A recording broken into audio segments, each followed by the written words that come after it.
سخن از پیوند سست دو نام در اوراق کهنه یک دفتر نیست.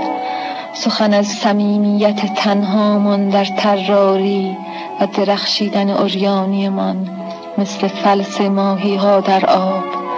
سخن از زندگی نقره‌ای آوازی است که سحرگاهان فواره کوچک می‌خواند.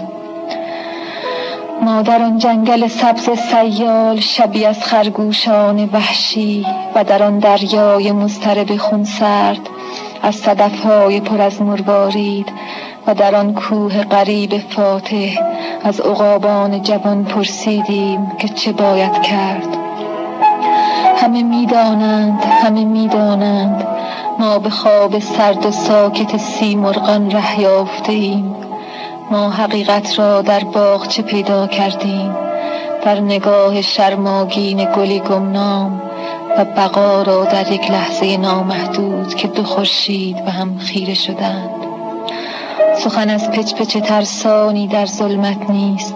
سخن از روز است و پنجره های باز و هوای تازه و اجاقی که در آن اشیاء بیهوده می سوزند و زمینی که